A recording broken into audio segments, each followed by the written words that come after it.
یہ China radio international کی Urdu service ہے۔ بیجنگ اسٹوڈیو سے اب تک کی اہم خبروں کے ساتھ میں ہوں زبیر بشیر۔ سب سے پہلے خاص خبروں کا خلاصہ۔ مشرق وسطیٰ کے متعلقہ فریقین بالخصوص اسرائیل تحمل کا مظاہرہ کرے، چینی وزارت خارجہ۔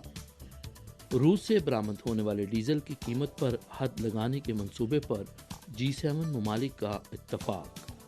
اور افغانستان میں داعش کا ٹھکانہ تباہ۔ آئیے اب خبریں سنتے ہیں تفصیل کے ساتھ۔ چینی وزارت خارجہ نے 29 تاریخ کو مشرق وسطیٰ کی حالیہ صورتحال میں کشیدگی کے حوالے سے ایک سوال کے جواب میں کہا کہ چین فلسطین اور اسرائیل کے درمیان حالیہ کشیدگی پر توجہ مرکوز کیے ہوئے ہے اور تصادم میں عام شہریوں کی ہلاکتوں پر دکھ کا اظہار کرتا ہے۔ چین عام شہریوں کے خلاف ہر قسم کے دہشت گرد حملے کی سخت مذمت کرتا ہے، ساتھ ساتھ فوجی طاقت کے غلط استعمال کی بھی مخالفت کرتا ہے۔ چینی وزارت کا کہنا تھا کہ اس وقت کشیدگی میں کمی وقت کا تقاضا ہے اور چین متعلقہ فریقوں بالخصوص اسرائیل سے اپیل کرتا ہے کہ وہ صبر و تحمل سے کام لے اور صورتحال کو بے قابو ہونے سے روکے۔ چینی وزارت خارجہ نے کہا کہ فلسطین اور اسرائیل کے درمیان بار بار تصادم کی بنیادی وجہ دو ریاستی فارمولے پر عمل پیرا نہ ہونا اور خود مختار مملکت کے قیام کے حوالے سے فلسطینی عوام کی درینہ جائز خواہش کی عدم تکمیل ہے۔ عالمی برادری کو فلسطین اور اسرائیل کے درمیان مذاکرات کی بحالی کے لیے ماحول فراہم کرنا چاہیے اور اس سلسلے میں چین مسئلہ فلسطین کے منصفانہ اور پائیدار حل کے لیے اپنی انتھک کوششیں جاری رکھے گا۔ بزنس انسائیڈر کی رپورٹ کے مطابق چین کا دوبارہ کھلنا بلا شبہ اس سال اب تک مارکیٹ کے سب سے بڑے محرکات میں سے ایک ہے۔ Asset manager West multi strategy کے deputy chief investment officer Mike Edwards کا ماننا ہے کہ اگرچہ سرمایہ کار اس خبر کا کھلے دل سے خیر مقدم کرتے ہیں، لیکن انہیں ابھی تک چین کے دوبارہ کھولنے کے فوائد کا اندازہ نہیں۔ ایڈورڈز نے اس بات پر زور دیا کہ چین کے وبائی امراض کے خلاف گزشتہ اقدامات نے کچھ ایسے صارفین کو مؤثر طور پر پیدا کیا جو خرچ کرنے کے خواہش مند ہیں۔ یہ ایک ایسا رجحان ہے جس کے دیر پا اثرات مرتب ہوں گے۔ ایڈورڈز کا خیال ہے کہ طویل مدت میں چین کی معیشت کامیابی سے ایک ہائبرڈ معیشت میں منتقل ہو سکتی ہے جو گھریلو طلب اور عالمی برآمدات دونوں پر توجہ مرکوز کرتی ہے۔ ایڈورڈز نے یہ بھی کہا کہ مینوفیکچرنگ کو واپس لانے کے لیے حالیہ امریکی اقدامات کے باوجود چین امریکہ کے بڑے تجارتی شراکت دار کے بغیر بھی عالمی سطح پر اپنی پوزیشن برقرار رکھ سکتا ہے۔ 5 فروری سے مغربی ممالک کی جانب سے روسی توانائی پر تعزیرات کا نیا دور شروع ہوگا اور ڈیزل سمیت روس سے برآمد ہونے والے ریفائنڈ تیل کی قیمت پر نئی حد لگائی جائے گی۔ کو جاری رپورٹ کے مطابق یورپی یونین کے اراکین نے روسی ڈیزل کی قیمت کو $100 تا $110 فی بیرل تک محدود رکھنے پر اتفاق کیا، جس پر G7 بھی متفق ہے۔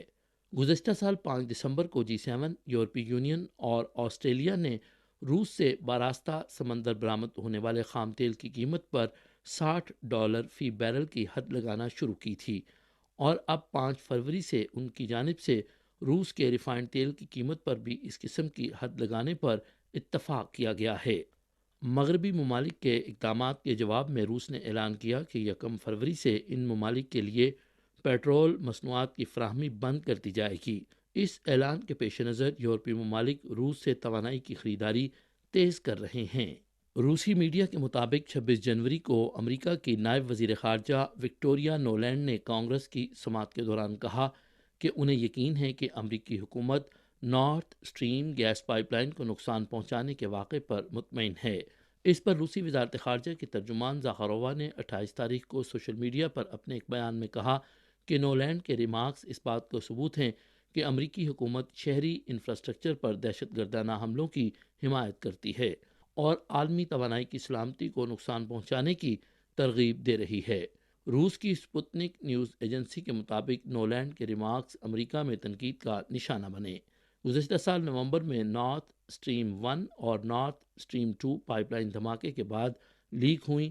یورپ کے متعلقہ ممالک نے تفتیش کے بعد انہیں جان بوجھ کر نقصان پہنچائے جانے کے امکان کی نشاندہی کی تھی اور روس نے مغربی ممالک پر اس تخریب کاری کا الزام عائد کیا تھا۔ تاس نیوز ایجنسی کی ایک رپورٹ کے مطابق 27 جنوری کو بھارت کے G20 کے کوارڈینیٹر امیتابھ کانت نے کہا کہ بھارت روس سے تیل خریدنا جاری رکھے گا اور بھارت جتنا تیل خریدنا چاہتا ہے اتنا تیل خریدے گا۔ اس کے علاوہ بھارت اپنی کرنسی کے ذریعے خریدنے کے طریقوں پر تحقیق کر رہا ہے۔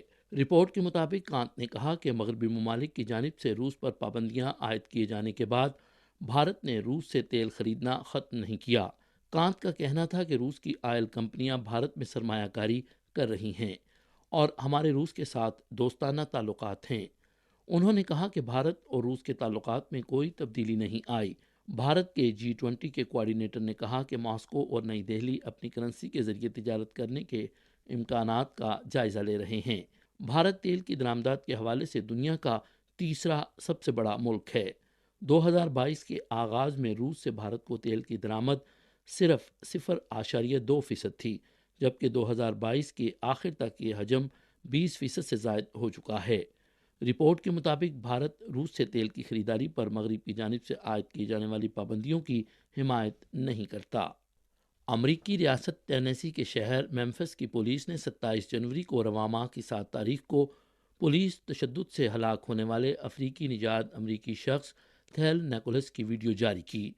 اس ویڈیو کے منظر عام پر آنے کے بعد امریکہ کے کئی علاقوں میں احتجاجی مظاہرے شروع ہو گئے اور ملک میں پولیس کی بربریت اور نسل پرستی کے شدید مسائل کی مذمت کی گئی۔ میمفس میں مقامی افراد سڑکوں پر نکل آئے اور واقعے میں ملوث پولیس اہلکاروں کو سخت سزا دینے کا مطالبہ کیا۔ واشنگٹن میں مظاہرین نے وائٹ ہاؤس کے سامنے جمع ہو کر متاثرین کے لیے انصاف کا مطالبہ کیا۔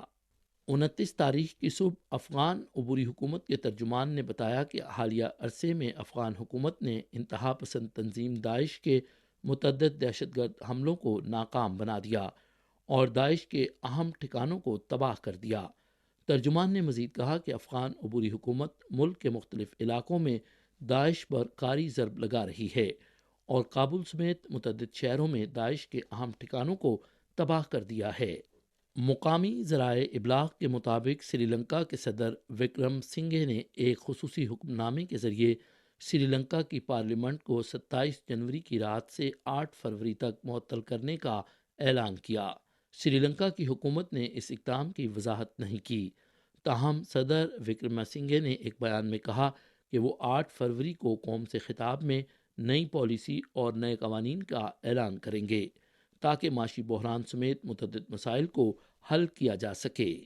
29 جنوری کو ایران کے صوبہ مغربی آذربائیجان کے گورنر نے بتایا کہ صوبے کے شہر خوئے کے قریب آنے والے 5.9 شدت کے زلزلے میں تاحال 7 افراد ہلاک اور 440 زخمی ہو چکے ہیں۔